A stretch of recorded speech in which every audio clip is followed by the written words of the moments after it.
gente, ele já esteve conosco aqui, é um jovem de muito valor. Eu estive lá na igreja, nós estivemos lá na igreja dele e vimos ele passando a lição da Escola Sabatina. Ele é professor da Escola Sabatina lá da igreja do Luciano Cavalcante. É o Rafael Saraiva, mais uma vez conosco, meu irmão.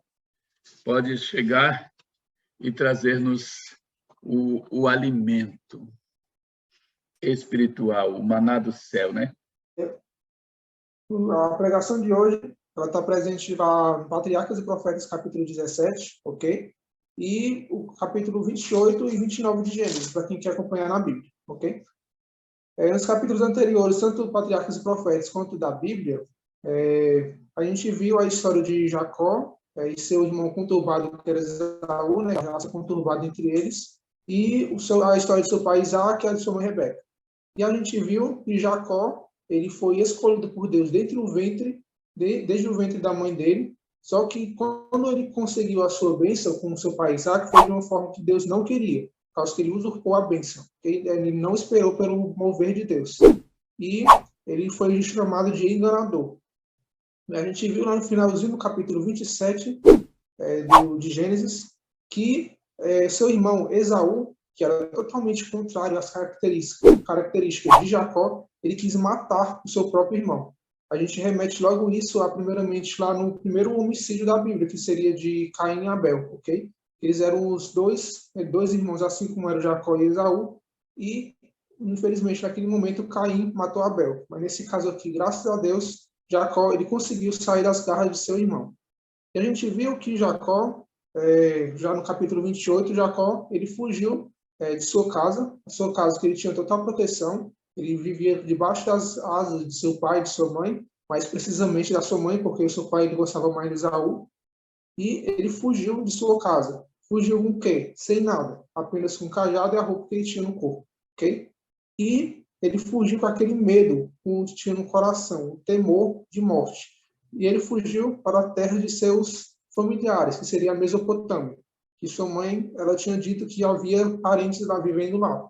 Mas no meio desse caminho, ele chegou ao deserto. E o que a gente pode entender sobre o deserto? Que a gente já viu várias pregações de textos, que o deserto é onde Deus trabalha junto com a gente. Deus trabalha na gente. Porque lá onde a gente vai passar a aprovação, é lá onde a gente vai ter nosso primeiro contato com Deus. Até aqui na Bíblia, antes do capítulo 28, a gente não viu Jacó ele tendo contato diretamente com Deus. Então, esse foi o primeiro contato que Jacó ele teve com Deus, que foi lá na cidade de Luz. Depois ele vai chamar de Betel. Foi tanto que, naquele momento que Jacó ele estava atribulado, que ele estava muito triste, com muito medo do coração, foi lá que ele se fortaleceu. Que a gente pode ver, por exemplo, lá em 2 Coríntios, eu peguei um versinho aqui para complementar. Em 2 Coríntios, capítulo 12, versículo 10, diz assim: pelo que sinto prazer nas fraquezas, nas injúrias, nas necessidades, nas perseguições, nas angústias, por amor de Cristo. Porque quanto sou fraco, então é que sou forte. Então, esse momento que Jacó estava sofrendo justamente perseguição e estava passando por uma grande angústia, ele se sentia fraco. Mas neste momento que a graça de Deus abundou ele e ele se tornou forte, certo? E Deus ele mostraria para a Jacó pela primeira vez a sua aliança com seus descendentes, com seus antepassados, no caso. Que seria Abraão, por exemplo, e Isaac também. Até aquele momento, Jacó ele apenas ouvia falar de Deus, ele só servia a Deus por causa de seus pais. Mas Jacó, nesse momento, ele serviria Deus fielmente. Foi tanto que ele viu a maior prova da ligação de Deus com Jacó, a gente viu na coluna de Betel. O que era essa coluna? Era uma escada que subia do céu até a terra. Não é da terra até o céu, mas sim do céu até a terra. Por quê? Porque simbolizava ou mostrava a ligação de Deus para com os humanos, naquele caso com Jacó. E o interessante dessa escada é que ela pode simbolizar também o plano da redenção. O plano da redenção de quem? De Cristo Jesus. A gente pode ver lá no Novo Testamento, lá no Novo Testamento, em João, no Evangelho de João, capítulo 1, versículo 51. Evangelho de João, capítulo 1, versículo 51. Esse aqui é o próprio Jesus dizendo para, no caso seria Natanael, Jesus dizendo para Natanael, dizendo assim, e acrescentou, em verdade vos digo que vereis o céu aberto e os anjos de Deus subindo e descendo sobre o Filho do Homem. Lá em João 1:51. Esse Filho do Homem é justamente Jesus Cristo. Os anjos, eles estão subindo e descendo, levando nossas súplicas, nossas angústias e nossos anseios dentro do nosso coração para Jesus Cristo, que Ele é o único que pode sanar os anseios, os pesares do nosso coração. É tanto que lá em Mateus, se não me engano, capítulo 11, versículo 28, Jesus fala para a gente deixar o nosso coração nele, por causa que Ele é manso e humilde de coração, e Ele vai levar os nossos pesares, ok? E esse plano da redenção, ele meio que religou novamente Jacó com Deus, e também os humanos com Deus. Porque o pecado, quando ele entrou na Terra, e desde o nosso nascimento a gente já é pecador, é como se fosse um abismo intransponível, um abismo que a gente não consegue criar uma ponte por nós mesmos para atravessar. Mas Jesus é essa ponte, Jesus é esse caminho. Jesus, ele foi tão importante nesse plano da redenção, na verdade ele foi o mais importante no plano dessa redenção, que tanto que nem os anjos conseguiriam chegar até nós, levar as mensagens, certo? Levar nossas súplicas, se não fosse por Jesus Cristo. Se não fosse lá no Éden, ou antes do Éden, Jesus ele tivesse já sido sacrificado, tivesse sido prometido o sacrifício dele para a sua morte e para a sua ressurreição para nos salvar. Ok? Agora continuando a história, Jacó, ele viu aquele momento, ele viu que Deus era com ele, porque Jacó ele estava completamente sozinho, assim, só ele mesmo. Ele estava em uma terra estranha para ele estava entre monstros, né, animais que ele não gostava, que ele era uma pessoa de casa, ele não era como Esaú, que era de campo, certo? E ele não tinha nenhum familiar assim próximo, ele estava com pessoas estranhas. Naquele momento, ele viu Deus que estava o acompanhando. Ele teve o seu momento com Deus, o seu momento mais especial na sua vida. Foi tanto que, naquele momento, ele trocou aquele nome daquela cidade, que era Luz, para Betel, que significa porta dos céus, né? Diferente, por exemplo, de Babel, que era uma torre que o pessoal criou, que as pessoas más criaram, para conseguir chegar até o céu e tomar o céu, que era, com certeza, influenciado por Lúcifer. Mas aqui, no caso, seria a porta dos céus, a ligação, a mostragem de Deus para com o humano. Ok? Naquele momento, Jacó ele mostrou uma coisa que todos nós devemos ter, todos nós que se dizemos cristãos devemos ter, e seria a gratidão com Deus. E como é que Jacó ele mostrou essa gratidão com Deus? Ele fez um voto com Deus, ok? Lá no finalzinho do capítulo 29, no 28, no versículo 22, ele diz que Jacó ele fez o dízimo, ele deu novamente o dízimo para Deus. É importante ressaltar que Jacó ele provavelmente já sabia do dízimo. Então, a gente não deve levar que esse dízimo era apenas dos judeus, ok? Esses dízimos prevalecem até hoje. E esse dízimo, Jacó, ele provavelmente também já dava esse dízimo, ok? Só que qual era o problema? Ele dava apenas por dar mesmo, o dinheiro para Deus, para a casa de Deus, mas sem se importar com isso. Só que neste momento, Jacó, ele viu o real significado do dízimo. Tem um salmo 116, para vocês esse salmo, Salmo 116, versículo 12. Vai exemplificar justamente qual é o valor do dízimo. A gente vai ver. Salmo 116, versículo 12. E diz assim: que darei ao Senhor por todos os seus benefícios para comigo. Certo? Esse salmo, ele justamente explica o valor do dízimo. O dízimo, uma pequena parcela, 10% do que a gente ganha, de tudo que a gente ganha, a gente devolve a Deus. A gente não consegue dar alguma coisa para Deus porque tudo é dele. E aqui no caso, Jacó estava tão grato a Deus que ele queria mostrar gratidão a Deus de alguma forma. Uma forma de mostrar gratidão a Deus através do dízimo e das ofertas, aqui no caso também. E até este momento, Jacó ele não dava esse dízimo assim por gratidão, ele dava apenas por uma coisa metodológica. Mas Jacó, neste momento, ele viu o real significado do dízimo e o seu amor para com Deus.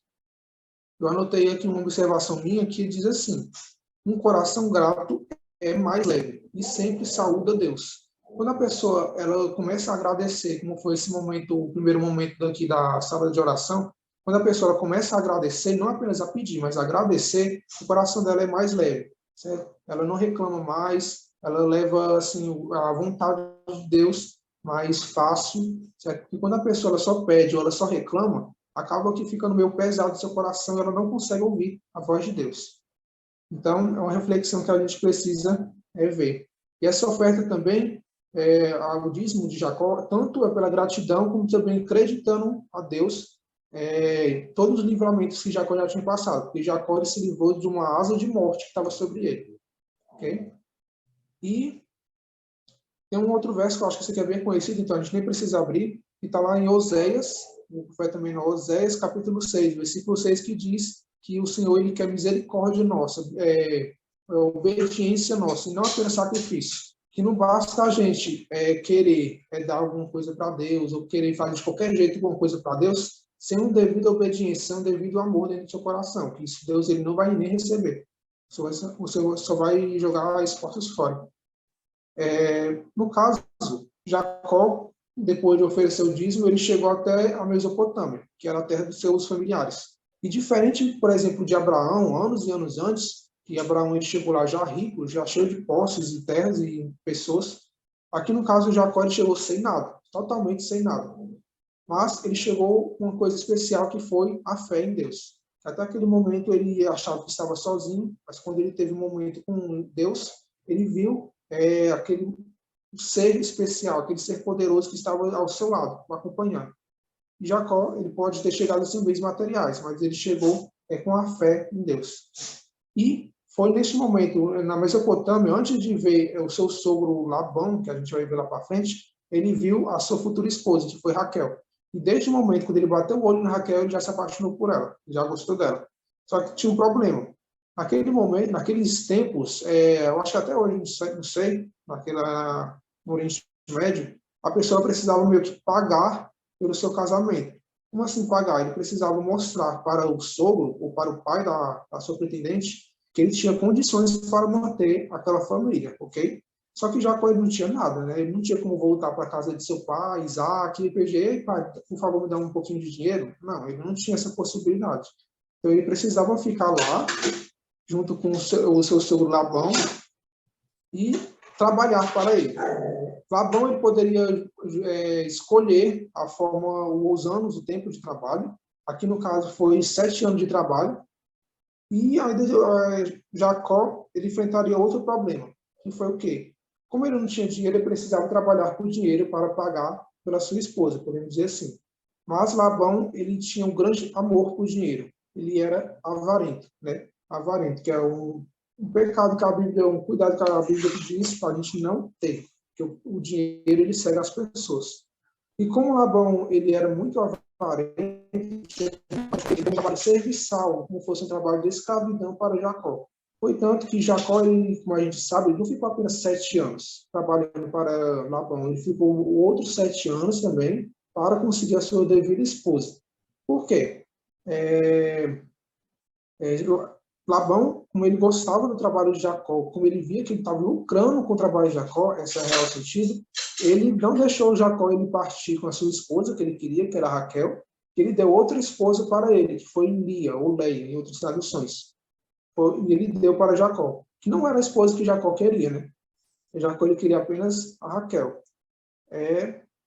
Mas um lado positivo que a gente pode ver desse casamento, dessa consistência em querer sua esposa de Jacó, lado positivo, foi que Labão pôde ver em Jacó que ele era realmente um marido perfeito para suas filhas, ou para sua filha, Raquel, né? Pelo menos. Que era um marido perfeito, um homem de valor, porque um homem que era trabalhador, um homem que era fiel e diligente no seu trabalho, certo? Ele não faltava com o seu trabalho e nem roubava Labão. E esse é um ponto muito importante que a gente precisa se atentar, porque justamente hoje as pessoas, como elas não têm muito valor assim no casamento, a maioria das pessoas, elas acabam se casando imaturas. Como assim? Quer dizer que as pessoas se casam muito cedo? Não no caso, mas sim imaturas mentalmente, espiritualmente. É por isso que há muita infelicidade para o resto da vida de várias pessoas. É por isso que há diversos divórcios para os casamentos que existem hoje em dia. Por exemplo, os casamentos de famosos é raro algum durar mais de 10 anos, porque o máximo é 2, 3 anos e já se separam. Isso, no caso, seria importante ressaltar antes do casamento, por exemplo, no namoro ou no noivado. Por quê? Porque no namoro ou no noivado, quando você não conhece realmente o seu futuro cônjuge, você acaba mentindo para ele na sua relação de pré-casamento e mentindo para ele até no altar, e apenas revelando a sua verdadeira face no divórcio. Então, é um período que a gente deve tomar para não cometer.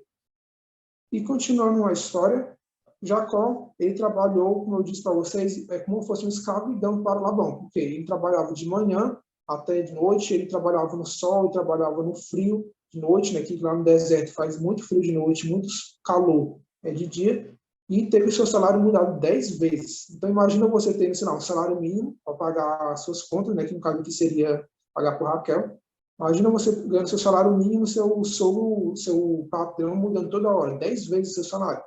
Então, precisava de muita fé em Deus mesmo para conseguir continuar nesse trabalho.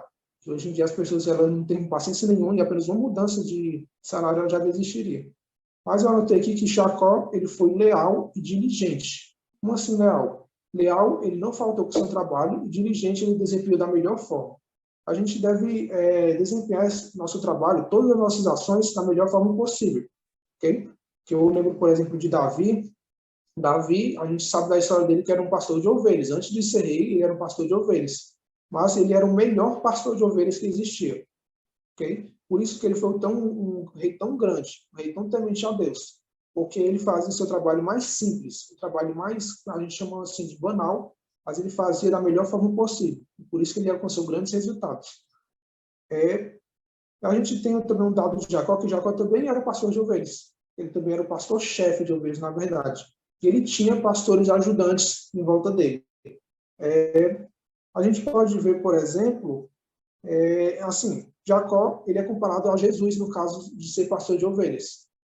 E, por exemplo, Moisés ele é comparado a Jesus como libertador do povo de Deus, que Jesus é nosso libertador, e Jacó ele é comparado a Jesus como pastor de ovelhas, que Jesus é o nosso pastor. Okay? A gente pode ver alguns versos na Bíblia falando sobre o verdadeiro valor do pastor. Está presente, por exemplo, lá no Evangelho de João, João capítulo 10. Vou achar aqui. João 10, versículo 11. 11 a 14. João 10, do 11 ao 14, ele diz assim: Eu sou o bom pastor. O bom pastor dá a vida pelas ovelhas. O mercenário, que não é pastor, a quem não pertencem as ovelhas, vê vir o lobo, abandona as ovelhas e foge. Então o lobo as arrebata e dispersa. O mercenário foge porque é mercenário e não tem cuidado com as ovelhas. Eu sou o bom pastor, conheço as minhas ovelhas e elas me conhecem, ou elas conhecem a mim. Aqui no caso Jesus falando, Jesus, assim também como Jacó, ele tinha que cuidar de todas as ovelhas. E se uma ovelha faltasse, ele teria que prestar conta com Labão. Okay? Labão era o seu chefão, assim, mesmo que ele sendo sogro, era seu chefão. Mas a gente viu que Jacó ele não era mercenário. Okay? Mercenário era o quê? Aquele, por exemplo, hoje seria aqueles pastores, aqueles líderes de igreja que eles não se preocupam com seus membros. E acaba que o membro se afasta, o membro passa por um momento difícil, ele pouco se importa, porque ele só quer dinheiro. Aí quando vem um momento assim de crise dentro da igreja, um momento de crise, confrontando a vida daquela congregação, esse mercenário, que é um falso pastor, ele foge. E Jesus diz que ele é nosso único verdadeiro pastor. A gente deve confiar, sim, nele e nos seus ministros de verdade, né? Esses ministros verdadeiros. Também tem outro verso que seria lá em Ezequiel. Deixa eu ver se eu consigo achar aqui ao tempo. Ezequiel 34. Ezequiel capítulo 34, versículo 16. Ezequiel 34, versículo 16 diz assim: A perdida buscarei, a desragada tornarei a trazer. A quebrada ligarei e a enferma fortalecerei. Mas a gorda e a forte destruirei, apacentá-la-eis com justiça. Lá no versículo 22 ele diz assim também: Eu livrarei as minhas ovelhas para que já não sirvam de rapina, e julgarei entre ovelhas e ovelhas. E lá no versículo 28 do mesmo capítulo ele diz assim: Já não servirão de rapina aos gentios, e as feras da terra nunca mais as comerão, e habitarão seguramente, e ninguém haverá que as espante. Então, Jesus, ele é o nosso único forte, nosso único castelo forte, como diz até a música, castelo forte é o nosso Deus.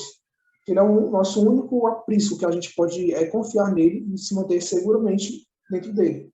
Como diz aqui Ezequiel, ele vai nos proteger das aves de rapina. O que seriam essas aves de rapina? Seria, por exemplo, as potestades e os poderes celestes do mal. Seriam os demônios que querem acabar com a gente. Assim como também com nossos inimigos humanos, que infelizmente eles são usados por inimigos, por demônios, e eles também querem destruir. Mas Jesus, ele é o nosso único pastor, ele é o nosso único refúgio devidamente. E agora, para, podemos dizer assim, a terceira parte, a gente pode tirar umas conclusões desses pastores. Jesus, a gente sabe que ele era o pastor-chefe. E o que a gente é? A gente é os pastores ajudantes. Nós somos os ministros de Deus aqui nessa terra. Como diz Paulo, a gente é co-participante, um cooperador da obra de Cristo.